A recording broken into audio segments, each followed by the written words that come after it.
Okay guys, this is for April 15th. Here we are at our baseball graph. The school's baseball team keeps track of how many runs each player gets. Use the graph below to answer the questions. So we're going to go ahead and scroll down a little bit. There's the top number we have. So, how many runs did Sarah have? Again, I better go back. Our x-axes have the players' names. Mark, Tracy, Doug, Patty, Sarah. Our y-axis has the number. If we look, we'll see that it goes 2, 4, 6, 8, 10, 12. So, the first thing to remember is that in between 0 and 2 would be, A1. And it's not writing exactly where I want it, so I apologize. Halfway between 2 and 4 would be 3. Halfway between 4 and 6 would be 5. Halfway between 6 and 8 would be 7, and halfway between 8 and 10 would be 9, and between 10 and 12 would be 11. Okay, so our first question again was, how many runs did Sarah have? Sarah's over here. She doesn't go clear up to this line, so we see that the line would be 8, so we know it would be below 8. And we looked, it's the number between 6 and 8, and that is 7. So we'll write 7. How many runs did the player with the most runs have? So let's take a look.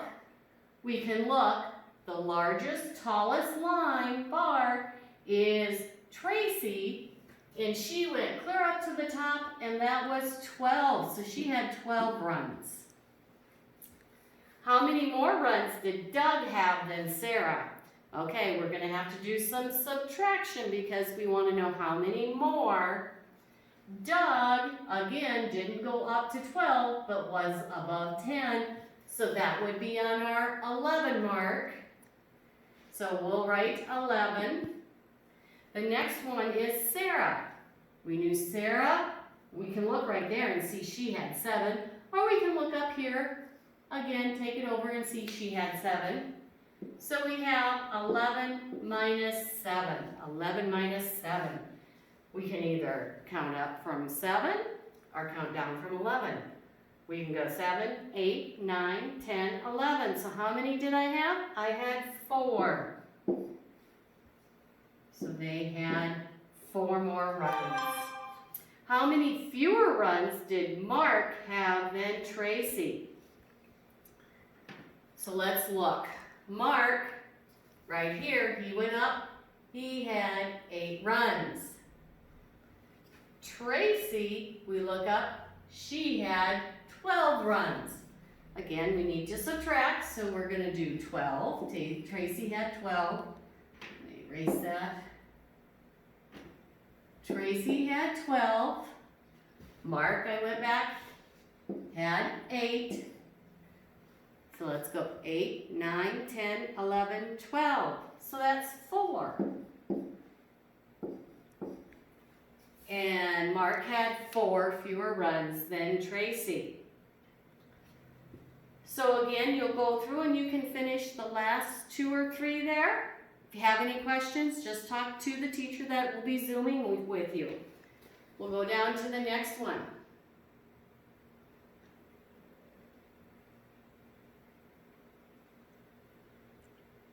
There we go. Let me get this erased.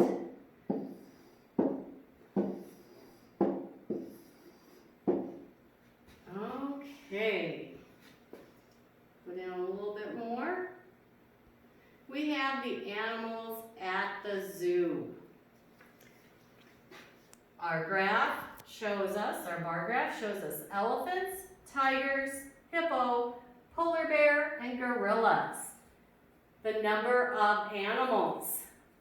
Again, each block here, if we look, is 5, 10, 15, 20. So each block is 5 animals.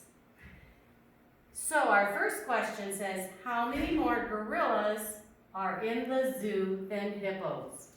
If we go over and look at gorillas, we go up, we find there are 35 gorillas. We'll write that over here.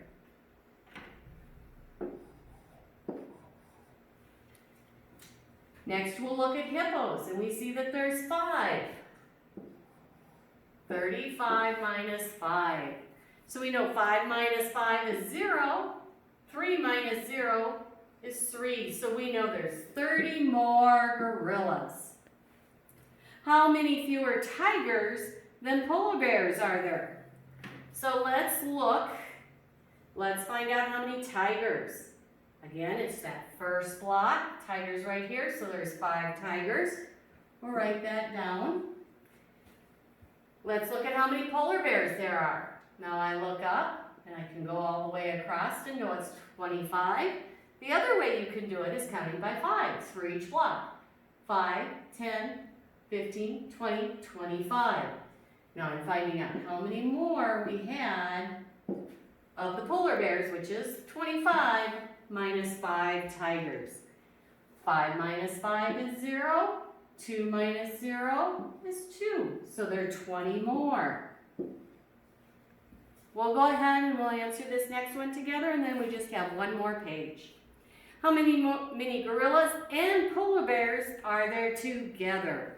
So if we're asking how many there are together, we're going to be adding. So the first thing we need to know is gorillas and polar bears. Gorillas, we said there are 35. Polar bears, we said there are 25. So let's go ahead and add 35 and 25. Now we're adding. 5 plus 5 is 10. I carry my 1 and put my 0 down there. 1 plus 3 is 4, plus 4 plus 2 is 6. So there's 60 polar bears and gorillas. Okay, we did all of that one together. If you have any questions, make sure and ask your teacher. We'll go down to the next one here. And I will erase so we can see what we're doing.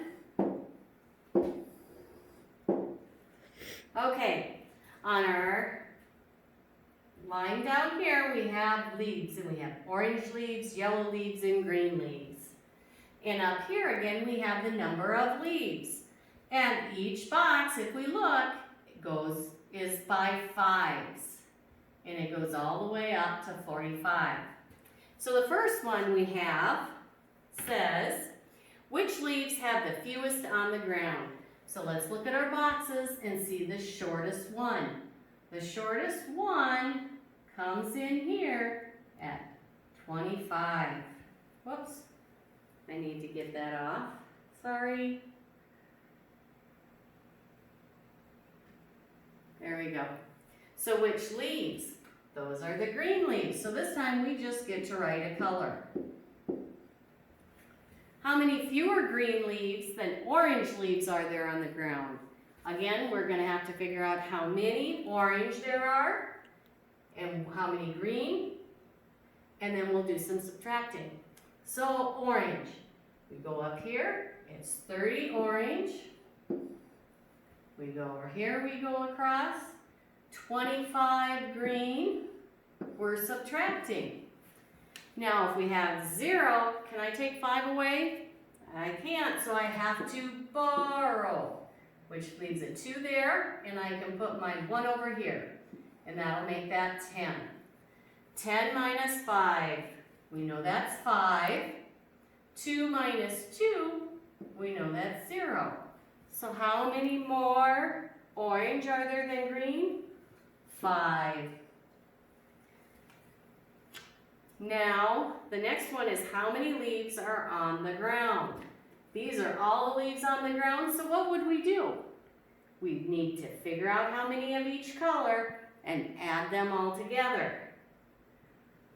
So go ahead and you can do that on your own, and you can ask your teacher if you have any questions.